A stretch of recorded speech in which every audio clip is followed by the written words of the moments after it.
രണ്ടാമത്തെ വാക്യത്തിലേക്ക് വരുമ്പോൾ, നിങ്ങളും തടവുകാർ എന്ന പോലെ തടവുകാരെയും നിങ്ങളും ശരീരത്തിൽ ഇരിക്കുന്നവരാക്കിയാൽ നിങ്ങൾ തടവുകാർ എന്ന പോലെ തടവുകാരോടും നിങ്ങളും ശരീരത്തിൽ ഇരിക്കുന്നവരാകിയാൽ കഷ്ടം അനുഭവിക്കുന്നവരെയും ഓർത്തുകൊള്ളണം. സ്തോത്രം. കർത്താവിൻ്റെ മാതൃക നമ്മൾ ഓർത്താൽ മതി. കർത്താവിൻ്റെ മാതൃക അത് ഓർക്കേണ്ട വിഷയമാണെന്നാണ് പറഞ്ഞ്.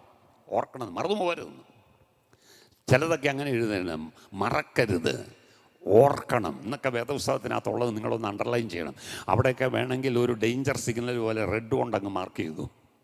സ്തോത്രം. വേദപുസ്തകം തുറന്നിട്ട് വേണ്ടേ? സ്തോത്രം. ഒറ്റ തുറക്കല്ല, എന്നിട്ടൊരു വായന. അതിനകത്ത് നിന്ന് വായിച്ചോ വേദപുസ്തകം? വായിച്ചു. ഹല്ലേലൂയ. അപ്പോൾ സ്തോത്രം. ഇവിടെ പറയും ഓർക്കേണ്ട ഒരു വിഷയം. കർത്താവിൻ്റെ എബ്രായ ലേഖനം 6-ാം അധ്യായത്തിൻ്റെ 10-ാമത്തെ വാക്യം ഒന്ന് വായിച്ചു. ദൈവം നിങ്ങളുടെ പ്രവൃത്തിയും വിശുദ്ധന്മാരെ ശുശ്രൂഷിക്കുന്നതിനാലും തന്റെ നാമത്തോട് കാണിച്ച സ്നേഹവും മറന്നുകളവാൻ തക്കവണ്ണം അനീതിയുള്ളവനല്ല.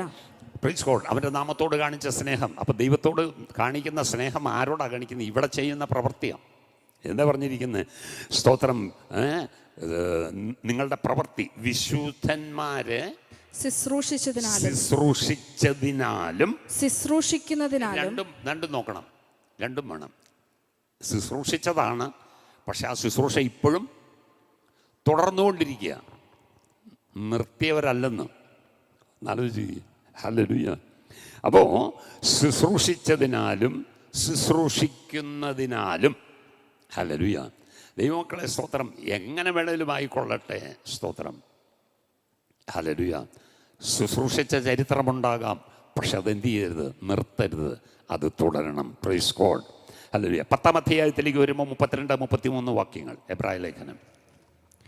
എന്നാൽ നിങ്ങൾ പ്രകാശനം ലഭിച്ച ശേഷം നിന്ദകളാലും പീഡകളാലും കൂത്തുകാഴ്ചയായി ഭവിച്ചും ആ വക അനുഭവിക്കുന്നവർക്ക് കൂട്ടാളികളായി തീർന്നു. കൂട്ടാളികളായി തീരണം. ഇങ്ങനെയുള്ളവർക്ക് കഷ്ടം അനുഭവിക്കുന്ന ഒത്തിരി പേരുണ്ട് കർത്താവിൻ്റെ നാമത്തെ പ്രതി.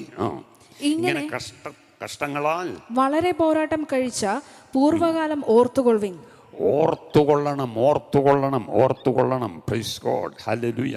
അപ്പോൾ ക്രിസ്തു നിമിത്തം അനുഭവിക്കുന്ന ഒത്തിരി പ്രയാസങ്ങളുള്ളവരുണ്ട്. ഇല്ലായിരുന്നെങ്കിൽ, ഈ വിശ്വാസമാർഗത്തിലല്ലായിരുന്നെങ്കിൽ ഇതൊന്നും കുഴപ്പമില്ലായിരുന്നു. പക്ഷെ അങ്ങനെ അല്ലാതെ ഞെരുങ്ങുന്നവരുണ്ട്, ഭാരപ്പെടുന്നവരുണ്ട്, സ്തോത്രം, വിഷമിക്കുന്നവരുണ്ട്. അവരെന്ത് ചെയ്യണം? ഓർക്കണം. ഇതെല്ലാം ദൈവം പ്രതിഫലം തരുന്ന ശുശ്രൂഷകളാണ്.